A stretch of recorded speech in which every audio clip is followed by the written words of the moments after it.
secrets to getting your dream dom. So this is for all the solo subby boys out there who are looking for a domina. Here's some knowledge from me that will help you in 2025.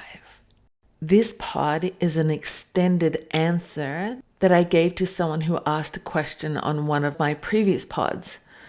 I thought I would elaborate a little bit more to help those submissives this year in finding their dream domina. I think I just want to orientate everybody to the realities of trying to find a domina.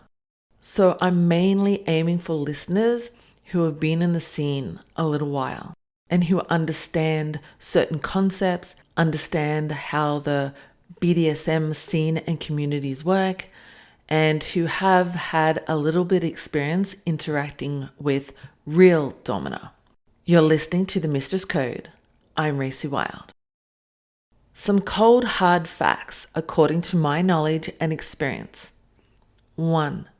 Most younger domina are looking for boyfriends first, sub second. If you are not boyfriend material, in a position to be a boyfriend, or don't want to be a boyfriend, you're not an option for them. 2. Most older domina don't have sex with their subs. It's usually because they already have a partner. They are only sexually attracted to dominant men but like dominating subby men, or they don't have sex anymore. If you are looking for any sexual gratification, you're not an option for them. 3. It is exceptionally rare for a domina to not want to make a sub into a boyfriend or partner, and who wants, even requires, sex with them. I know because I am one of these women, and compared to a lot of my domina friends, I get hit up 100 times more than them because of my position. So your competition is enormous, even worldwide, for a domina like me. I'm cutthroat just because a domina in my position is the unicorn. Now I'm somewhat a different domina, as I like to give the little guy a go if I see some potential in him. However, I might come across all nice and easygoing, but in reality, I'm really tough and never give second chances. Why? Because I know the "fool me once" saying is true. So now that you know the odds, let's talk about how you can perhaps get the domina of your dreams. What is the trick to getting a real femdom who isn't after your money? The dominant woman needs to desire you.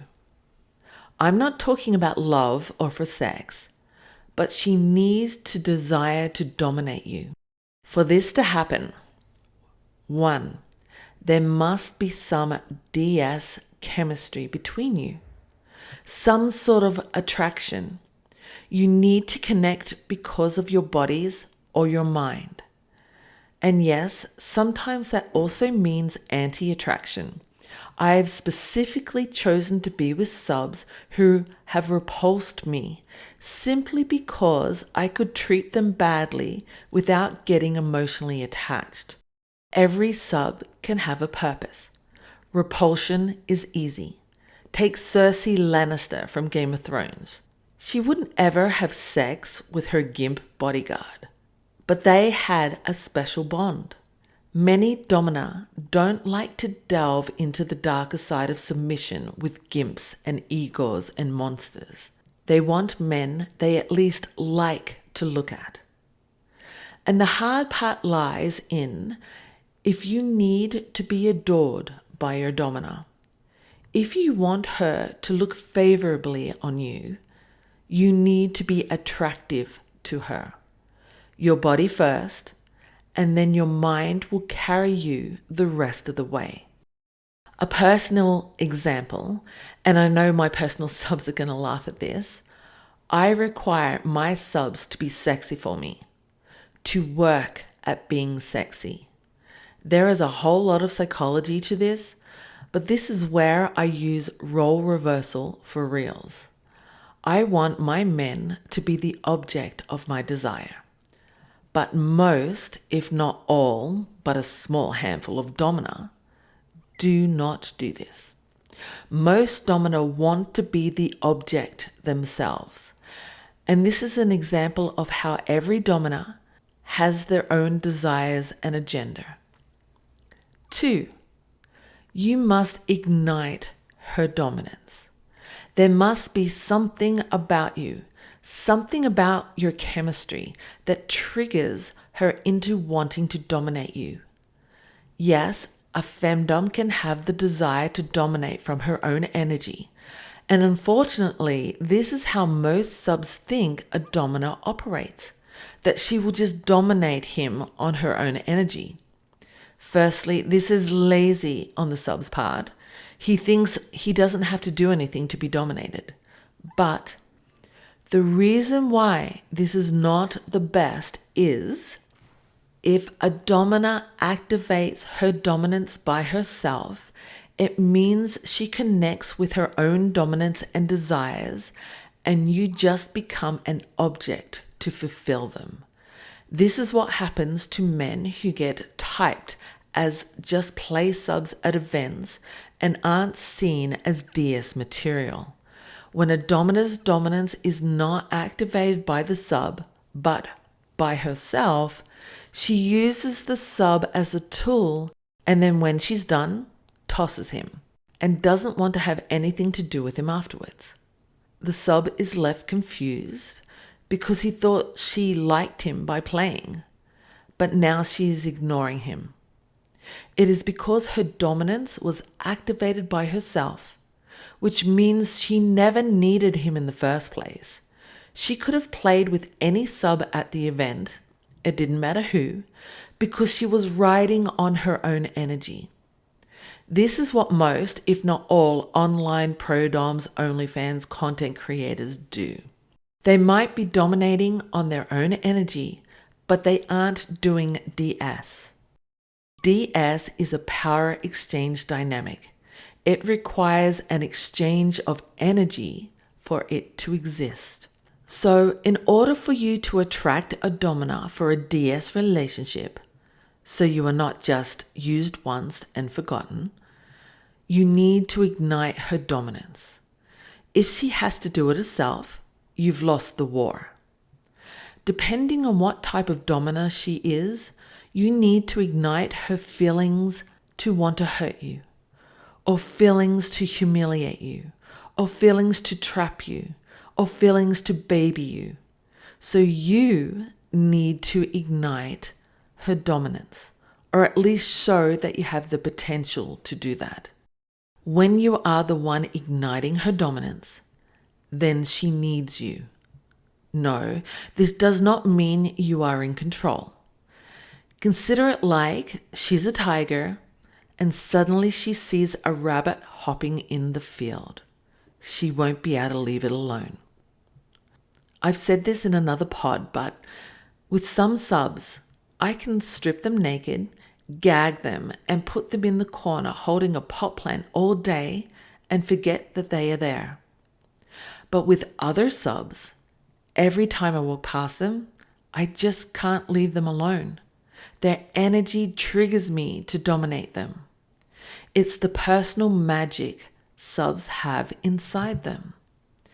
And yes, it also depends on how reactive a domina is to stimuli. I'm exceptionally reactive because I'm an energetic person and connect with the physical person and the environment. I notice slight movements and emotions and atmosphere. But some other domina might be slower, calmer, and less trigger happy. So a lot of the times, triggering a domina to dominance is beyond your control. It's like sexual attraction. You can't really control it. So don't beat yourself up about it. It's just you're not energy compatible. It's a good thing to know so you don't waste your time trying to tempt a domina that doesn't connect with you. And the other good thing is, every domina is different. So if you can't ignite the dominance in one femdom, then you can try with another. And the experienced domina can feel your energy on first contact, even in writing. How can they make such a judgment before even meeting you? Because they have had a lot of practice in reading and then meeting and then knowing what type of writing will follow through to them being attracted to someone. Now, of course, natural triggers can be bypassed and manipulated. But if you're not experienced at this, don't bother.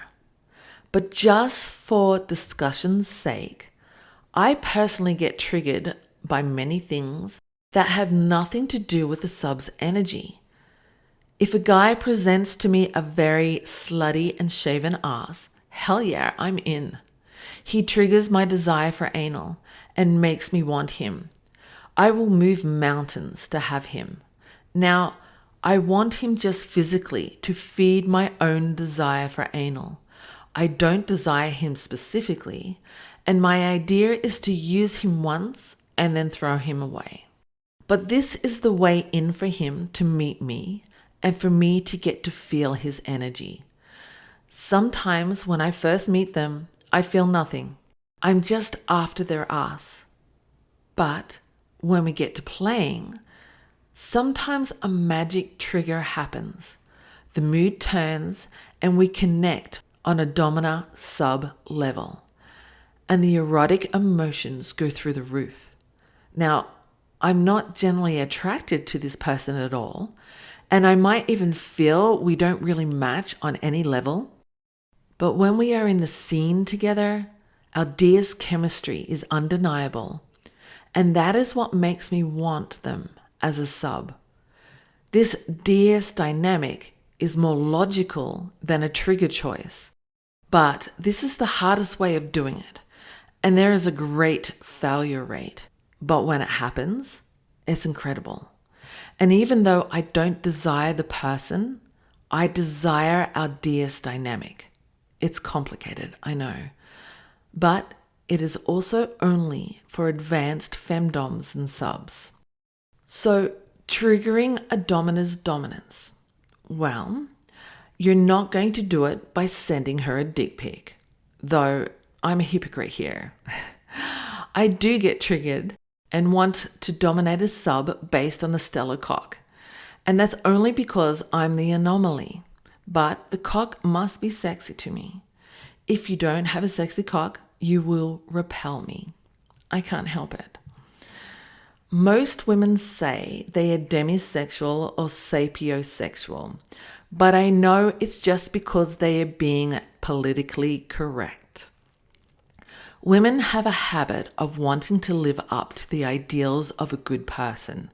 They have been conditioned to do this from birth and rarely want to admit to their degrading and discriminating desires. Men are a lot better at it, but you know how much flack they get from objectifying women.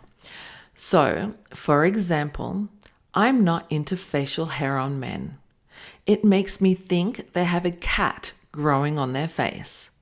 I don't mind a 3-day growth, but I don't like kissing it because it scratches me. Men with beards, I grab onto their hair and pull them around like it's a leash. So basically, any man that has a beard is a no for me. But in vanilla society, I'm not allowed to do this by the PC police. I'm expected to only like the person inside, and you're a bad person if you don't. And this idea carries across into BDSM by the PCers. But you know what? Women secretly objectify men. Height, weight, shape, hair, cut, uncut, race, femme, mask, energy, etc. They don't admit to it because they want to stay on their social pedestal. But usually, if a domina rejects you for no particular reason, you can guarantee it is because she is not attracted to something that you can't control. It's not your fault. It's not her fault. It just is. She doesn't want to tell you. Sometimes it's a subconscious thing for her. So she just says, no thanks. Just believe her. I get so many men who try to argue with my clear no's. They won't accept my no. So then I have to get rough and say, I'm not attracted to you. Then they think I'm being harsh, but most thank me for my honesty and move on. So in conclusion, getting a femdom is much the same as getting into a vanilla relationship. You need to activate her heart to want you. But instead of feeding her need for comfort and security, you feed her need for power and desire. You have no control over natural chemistry. You just can't beat that system. However, you can make yourself more attractive by training, but only in skills, not by becoming a self-powered submissive that OnlyFans girls want. Women are social creatures and very smart to objectification as they live it every day. If you are just after sessions, you are objectifying her. However, if you make an effort to get to know her, and if you interest her, she will make an effort to get to know you. Then you have a good chance. If she is not making an effort, and you will feel it if she is or if she isn't, then you know she's really not interested or it's just bad timing for her. Don't hold it against her. And don't get stupid because if she's legit, she will likely know most other real domina in your scene, and we trade stories. A warning, if you get a bad rep with one of us, you become red flagged in the scene.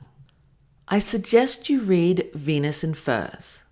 It was published in 1870 and is free in English online. Don't be scared off by the first few chapters. They are a little confusing, but when you get to the concessions of a super sensualist part, the story sorts itself out. The academic analysis through the years have focused on the male journey and rarely sees the central female character as a driving force. It is because the studies have been from men. But from a femdom point of view, the story is about a dominant woman who manipulated the weakness of a man, his desire and fears, to turn him into a real slave. The man has a limited idea of his submission, a limited idea of his masochism. He only wants to do his fantasy. But when she makes their DS real, he loses control and he becomes miserable because he wasn't really a sub in the first place. He was a submissive fetishist. If you are a submissive fetishist and not a real sub, all real domina will see right through you and reject you. But if you happen to get into a DS relationship with a real domina, you will become miserable because she will not feed your fantasies. She will make you live her reality. Don't be a Severin.